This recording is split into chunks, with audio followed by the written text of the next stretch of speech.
ओम नमः शिवाय। आप सभी व्यूअर्स का पुनः स्वागत है। सभी व्यूअर्स को धन्यवाद देती है और ये जान के अत्यंत हर्ष होता है कि आप लोग मेरे वीडियो को पसंद करते हैं और उससे मुझे क्या प्रोत्साहन मिलता है हर काम को। अगर आपका अप्रिसिएशन मिले या उससे कुछ फ़ायदा हो रहा हो तो आदमी का उत्साह बढ़ जाता है। इसलिए मैंने सोचा, मैंने एक वीडियो पिछले कुछ दिनों पहले बनाया था सूर्य विज्ञान के ऊपर। सूर्य ज्ञान जो है मतलब एक तरह साइंस है वो, उसको दूसरे शब्दों में ऐसे भी कह सकते हैं कि हमारे जीवन की एक प्रक्रिया है। तो अब उसमें जो वीडियो मैंने बनाया था उसके बाद मैं और कुछ बनाना चाह रही हूँ, क्योंकि लोगों ने उस पे उसका कुछ फ़ायदा लिया है और मतलब मैं चाहती हूँ कि और भी जो कुछ मेरे से बन पड़ता है उसके लिए मैं सोचूँ। अब आज मैं जो बताने वाली हूँ वो अवसाद के बारे में, डिप्रेशन जिसको कहते हैं। डिप्रेशन एक बहुत आधुनिक समस्या, एक बीमारी ऐसी है जो कि अक्सर हर एक दो तीन घर के छोड़ के एक घर में इस बीमारी का आपको शिकार मिल जाएगा। आपका बच्चा हो सकता है, आप स्वयं हो सकते हैं, आपकी पत्नी हो सकती, बेटी हो सकती, कोई भी हो सकता है। ये बहुत खतरनाक रोग है और धीरे धीरे करके पहले ये बहुत कम सुनाई देता था। हम लोगों के टाइम में डिप्रेशन हम लोग जानते ही नहीं थे, उस शब्द का मतलब ही नहीं जानते थे। अब धीरे धीरे हर एक थोड़े दिन के बाद ये सुनने में आ जाता है कि उसके बच्चे को डिप्रेशन हो गया या वह स्वयं डिप्रेशन में चला गया है।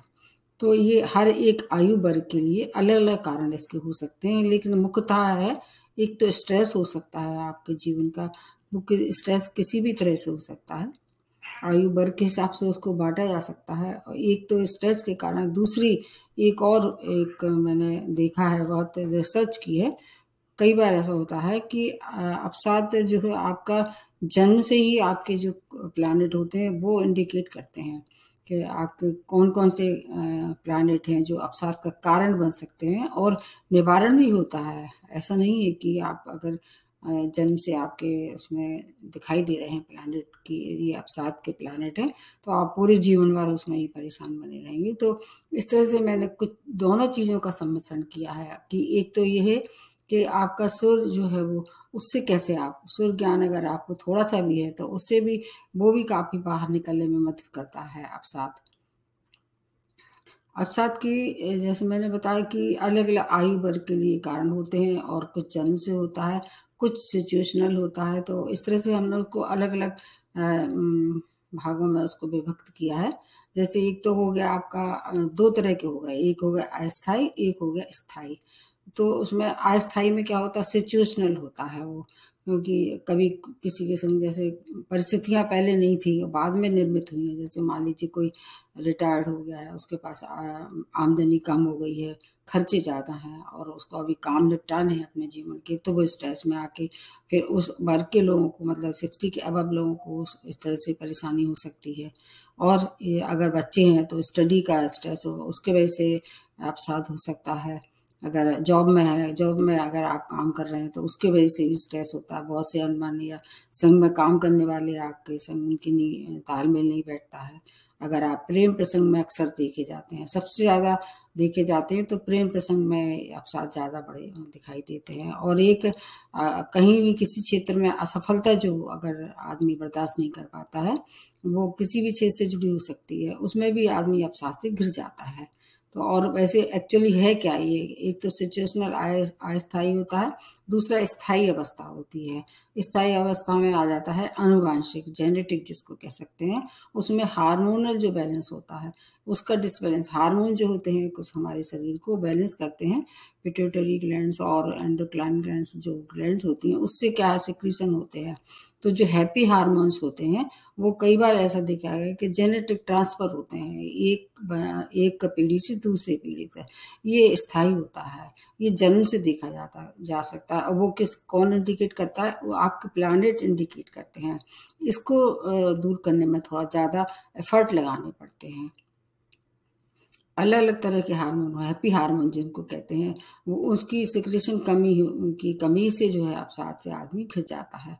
अवसाद में वैसे थोड़े से लक्षण मैं बता देती हूँ। जैसे आप अगर कोई बच्चा मतलब उसका जन्म हुआ है और अवसाद से घिरा हुआ है, तो उसका मतलब क्या है, उसको बचपन से ही देखना चाहिए, उसकी एक्टिविटीज़ को बचपन से ऑब्जर्व करना चाहिए, क्योंकि कोई भी इंसान जो है वो दुखी रहना नहीं चाहता है।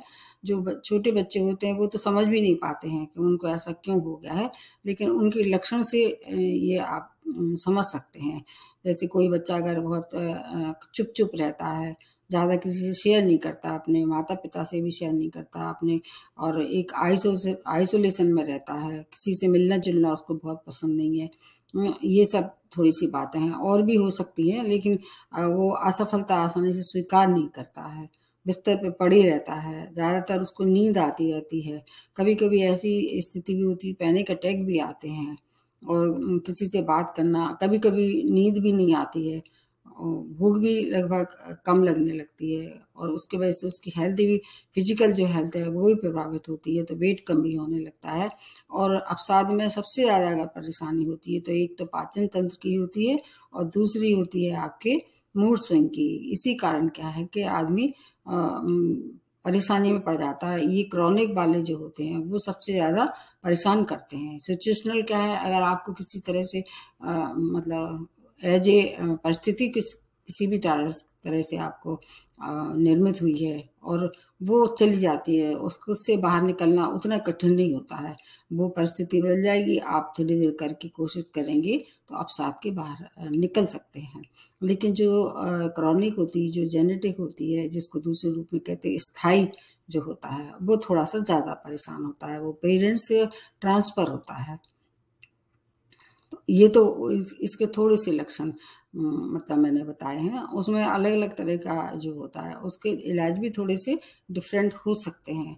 ज़्यादा तो आपको जो फिजिशियन होगा वो आपको सलाह देगा, लेकिन फिर भी मैं इस स्वर के हिसाब से और चीज़ों के, और जो प्लानिटरी पोजीशन है उससे अगर आप परेशान हैं तो कैसे बाहर निकल सकते हैं, ये बताने की अपनी तरफ से कोशिश करती हूँ। हो सकता है मैं उतनी सटीक ना हूँ और उतनी मतलब बारीकता से उसको डिस्कस नहीं कर पा रही हूँ, एक्सप्लेन नहीं कर पा रही हूँ, फिर भी कोशिश करने में कोई बुराई नहीं है। एक तो ये कि जैसे जब आपको सिचुएशनल होता है तो उसमें आपको ध्यान रखना चाहिए कि जब आपकी जो मैंने बताया सुर नाड़ी का, एक बताया था कि दो मतलब दो तरह के सुर होते हैं, एक दाया एक बायां, है ना। तो उसमें जो चंद्रमा वाला होता है, जो चंद्र सुर जिसको कहते हैं, बायां लेफ्ट वाला, उसको मतलब चलाना शुरू कर देना चाहिए। मतलब कैसे करते हैं, मैंने बताया पिछले वीडियो में कि एक जो आपका, अगर जैसे आपको डिप्रेशन हो रहा है तो आप चेक करिए कि कौन सा सुर चल रहा है। अगर उसमें आपका दायां सुर चल रहा है तो आप निश्चित रूप से उसको बदलना होगा, और फिर बायां सुर जो चंद्र सुर है और उसकी नाड़ी जो होती है वो इड़ा होती है, उसको आपको एक्टिवेट करना है। उसको कैसे करना है, उसके दो तरह के मैंने बताए थे, उसके दो तरीके बताए थे। एक तो क्या है कि आपको जो सुर जो चलाना है, उसका दूसरा वाला जो सुर है उसको थोड़ी देर के लिए बंद करते हैं, तो जो जो चलाना है वो शुरू हो जाए।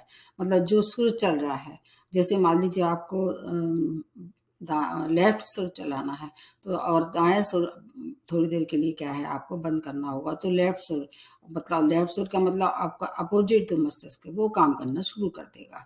तो जब भी कहीं भी आपको डिप्रेशन हो तो मोस्टली कोशिश करना चाहिए कि आपका लेफ्ट मतलब जो चंद्रमा का सुर है वो चालू हो, और अगर वो चालू होने लगता है तो उसके कुछ ही मिनट बाद आपको थोड़ा थोड़ा करके डिप्रेशन में फ़ायदा होगा। सुर से तो ऐसा उसको मतलब दूर कर सकते हैं। और उसके बाद ये अगर योगा वाली बात है तो प्राण मुद्रा में आप बैठ सकते हैं थोड़ी देर। प्राण मुद्रा का आप कहीं भी आप वीडियो देख सकते हैं, और प्राणायाम और तरह से भी काम करते हैं इसमें। जब भी कोई ऐसी आपको लगे कि हमें डिप्रेशन होने वाला है, तो एक तो ये मैंने तरीका बताया आपको सुर बदलने का। अब ये ऐसा तरीका है कि आप ऑफिस में हैं या कहीं भी हैं आपको, या किसी के साथ है, थोड़ा महसूस करके उसको चेंज कर सकते हैं, और इससे ज़्यादा इफेक्टिव होता है कि जिससे जो आपको बदलना है जो सुर, उसको क्या करना चाहिए कि जैसे दायां सुर अगर आपको बदलना है तो बाएं करवट ले जाओ, और बायां सुर लेट अगर बदलना है तो आप दाएं करवट लेके तुरंत बदलना, मतलब दो कुछ ही मिनट में वो सुर चलना शुरू हो जाएगा अपोजिट वाला। तो ये तो हो गई इसको बदलने वाली बात। तो कोशिश करना चाहिए कि जब भी कोई आपको ऐसा लगे कि हम डिप्रेशन लंबे समय तक खिंच रहा है, अगर जैसे स्थायी जो होगा उसके लिए मैं अलग से बताऊंगी कि उसके लिए क्या करना चाहिए। जो बच्चे मतलब खासतौर से बच्चों में देखा जाता है ये बड़ों में सिचुएशनल ज़्यादा होता है और बच्चों में मतलब जो होता है जेनेटिक जिसको कहते हैं, मतलब क्लिनिकल जिसको कह सकते हैं, और अनुवांशिक भी इसको कह सकते हैं। और तीसरा एक और उसी में से संबंध रखता है एस्ट्रोलॉजी में। एस्ट्रोलॉजी में क्या क्या परेशानी का देखना पड़ेगा आपको। एक्सरसाइज में तो जैसे मैंने बता दिया, अनुलोम विलोम कर सकते हैं, चंद्र नाड़ी को ज़्यादा उपयोग करें, और सूर्य के हिसाब से ये बहुत अच्छा रहने वाला है। मन को ज़्यादा क्या करना चाहिए, थोड़ा डाइवर्ट करना चाहिए। मन किसी ऐसे काम में लगा लेना चाहिए, अपने आप को उलझा लेना चाहिए कि जो आपका ध्यान डाइवर्ट करे, अपने इंटरेस्ट का कोई काम करना चाहिए। कोई और इसके अतिरिक्त अब दूसरा जो एक और बनता है, जैसे आपका अगर एस्ट्रोलॉजिकल देखा जाए तो क्या क्या हो सकता है। पहले तो उन बच्चों को देखना चाहिए जिन पे मानसिक स्थिति है, क्योंकि ये एक मानसिक स्थिति है, ये कोई बीमारी नहीं है। इसको ज़्यादातर लोग शर्म के मारे या डर के मारे बताना पसंद नहीं करते हैं, लेकिन ऐसे ही लोग, फिर ऐसे ही बच्चे जो है वो नशे के भी शिकार हो जाते हैं। इसको छुपाने वाली कोई बात नहीं है। ईश्वर ने हर एक के संग कुछ न कुछ समस्या जुड़ी हुई है। आपके संग जो मानसिक स्थिति है उसका खुल के आपको बताना चाहिए, और चिकित्सक की सलाह भी ले लेना चाहिए। ये तो एक एडिशनल है, आप इसको करेंगे तो फिर मतलब परमानेंटली रिमूव हो जाएगा। ये जो टेम्परेरी जो मतलब है, जो दवाइयाँ हैं, या आप मनोचिकित्सक के पास जाते हैं तो वो टेम्परेरी आपको उस समय तो रिलीफ दे देगा, लेकिन स्थायी रूप से ये इन सब का फॉलो आपको करना चाहिए। अब जो जहाँ तक है एस्ट्रोलॉजिकली देखने की बात है, तो कौन कौन सी चीज़ें हैं ऐसी, जैसे कि चंद्रमा और शनि का संबंध हो जाए आपस में, चाहे तो दृष्टि एक दूसरे को देखें 180 की डिग्री पे, और क्योंकि शनि की तो वैसे भी 3 दृष्टि होती हैं और चंद्रमा को एक ही दृष्टि होती है, तो ये दृष्टि दोष या उनकी युति जो है, चंद्र शनि की युति जो वो काफ़ी खतरनाक होती है, अवसाद को बढ़ा देती है, और आपस में किसी भी तरह से इनका आप संबंध नहीं होना चाहिए। एक तो ये स्थिति हो गई। उसके बाद चंद्रमा राहु केतु एक्सिस में फंसे हो तब भी ये स्थिति बन जाती है, राहु केतु की वजह से भी बनती है। और चंद्रमा अगर 6 और 8th या 12th भाव में और क्रूर ग्रह के साथ हो उन पे, या क्रूर ग्रह की दृष्टि हो, कोई भी शुभ ग्रह उनको नहीं देख रहा हो, शुभ ग्रह से वो दृष्टि ना हो, ना उनके साथ युति हो, और नीच अवस्था में अगर चंद्रमा भी होता है और 6, 8, 12 में हो जाए तो ये स्थिति काफ़ी खतरनाक हो जाती है। ऐसी स्थिति में कई बार लोग फिर सुसाइडल टेंडेंसी भी उनमें निर्मित हो सकती है समय समय से, जब उनकी महादशा अंतर्दशा चलती है। सबसे ज़्यादा इसमें शनि का दोष होता है, शनि का रोल होता है। और उसके बाद है, अगर आपका चंद्रमा बहुत वीक होता है, बहुत वीक का मतलब होता है कृष्ण पक्ष का हिसाब से भी देखा जाता है चंद्रमा को। जो शुक्ल पक्ष का चंद्रमा होता है वो थोड़ा सा स्ट्रॉन्ग होता है, क्योंकि वो चांदनी आपने देखा उसमें बहुत पावरफुल होती है, और जो कृष्ण पक्ष का चंद्रमा होता है वो थोड़ा सा वीक होता है। तो अगर चंद्रमा वीक होता है तो भी आपको अवसाद देता है समय समय से, लेकिन वो उतना ज़्यादा खतरनाक नहीं होता है। अगर चंद्रमा का डिस्पोजिबल मंगल हो और वो नीच राशि में नेटल चार्ट में बैठा हो, तब भी ऐसी स्थिति में डिप्रेशन का शिकार आप हो सकते हैं। तो ये तो कुछ मैंने स्थितियां बताई हैं। अब जो अलग अलग, जैसे मैंने बताया सूर्य ज्ञान के हिसाब से, तो आपको चंद्र नाड़ी जो चंद्र सूर्य उसके लिए आपको एक्टिवेट करना चाहिए, और सूर्य को क्या है उसको कुछ समय के लिए डीएक्टिवेट करके, और ज़्यादा से ज़्यादा कोशिश करना चाहिए कि अपने आप को किसी काम में उलझाएं, और एक्सरसाइज कर सकते हैं। एक्सरसाइज के लिए भी मैंने बताया है, फिजिकली एक्सरसाइज क्या जब आप करते हैं तो एंडोफिन्स जो नामक हार्मोन है वो उसमें वृद्धि हो जाती है, और वो आपके डिप्रेशन को दूर करने में बहुत ज़्यादा मदद करता है। समय समय से आपको चेक करते रहना चाहिए ये कि आपका कौन सा जो शो चल रहा है। तो अगर बार बार ऐसा हो रहा है तो फिर आपको उसका और ज़्यादा ध्यान रखना चाहिए। योगा प्राणायाम के साथ साथ आपको कुछ चीज़ों का, जैसे बच्चे हैं, जैसे मैंने बताया कि जो बच्चे हैं उनका जन्म से ही ये देख लेना चाहिए। अगर ऐसी कोई आपको ग्रह स्थिति दिख रही है तो क्या उनको सावधानी क्या रखनी चाहिए, सबसे पहले ये बता देते हैं, उसके बाद फिर उपाय बताऊंगी। नेगेटिविटी से दूर रखना चाहिए। अगर बच्चे का आपको दिख रहा है कि ये कॉम्बिनेशन सही नहीं बन रहा है, बच्चा चुप रहता है, किसी से बात शेयर नहीं करता है, दूर दूर रहता है, तो उसको नेगेटिविटी जो है आसपास, उससे बहुत दूर रखना चाहिए। और बचपन से उनको फाइट करने की एक बड़ी वो ट्रेनिंग देना चाहिए। जो कठिन परिस्थितियां हैं उनको इस तरह से प्रमोट करना चाहिए कि अगर उसमें असफलता मिलती भी है तो आपको लगातार उसको मतलब फाइट करके और आगे बढ़ने की एक प्रेरणा देना चाहिए। और अगर आपके परिवार में आपकी माँ है या आपकी जिससे आपके इमोशनल संबंध हैं, बच्चे की मैं बता रही हूँ, उससे जो है वो उनकी मतलब ज़्यादा सपोर्ट रहता है। जो बच्चे होते हैं माँ के प्रति थोड़ा सा ज़्यादा लगाव रहते हैं, तो माँ का सपोर्ट बहुत ज़्यादा ज़रूरत है। और फिजिकल और मेंटल बैलेंस दोनों ज़रूरी होता है। मोटिवेशन करते रहना चाहिए। सोशल सर्किल बढ़ाने के लिए प्रेरित करना चाहिए। बच्चों को कहना चाहिए खेलने जाओ या फिर दोस्त बनाओ और उनकी कंपनी देखते रहना चाहिए, क्योंकि ऐसे बच्चे नशे की भी जल्दी और झुकाव उनका हो जाता है। तो शनि राहु के लिए, शनि चंद्रमा के लिए और शनि केतु के लिए, और कभी कभी अगर बुध भी जैसे खराब स्थिति में होता है, नीच राशि में होता है, या ऐसे घर में होता है कि जो उसको मन जैसे चौथे घर में हो गया, मन का सीधा संबंध होता है, तब भी ये खराब स्थिति का उत्पन्न करता है। चंद्रमा का सबसे ज्यादा रोल होता है और शनि के साथ ये कभी कभी अगर ज्यादा पावरफुल शनि हो जाता है और चंद्रमा थोड़ा ज्यादा वीक हो जाता है, तो ऐसे लोग अध्यात्म की तरफ भी झुकाव इनका हो जाता है और कभी कभी संन्यास भी ले लेते हैं। इसका भी मैंने एक बहुत अच्छा वीडियो बनाया है, जो आपने नहीं देखा हो। राहु के साथ जो बनी हैं जो बीमारियां, उनके लिए एक अवसाद की बीमारी भी देखी गई है। राहु के साथ जुड़ने से क्या होता है, ये ऐसे बच्चे काल्पनिक दुनिया में रहते, सोचते रहते, जो है नहीं है उसके बारे में सोचते हैं, हमेशा उन्हें भय बना रहता है। उससे बचने के लिए आपको अगर नेटर चार्ट में ऐसा दिखाई दे रहा है कि चंद्रमा, राहु, शनि ये सब जुड़ रहे हैं, केतु इनका, और क्या नाम है नीच का बुध, ये सब आपको अवसाद की ओर बच्चे को ले जा सकते हैं। तो बुद्ध को ऐसे में प्रबल करना चाहिए। बुद्ध की अगर आप प्रबल करेंगे तो डिप्रेशन में मदद मिलेगा। उसके लिए बुद्ध के प्रबल करने के लिए बहुत सी चीजें हैं।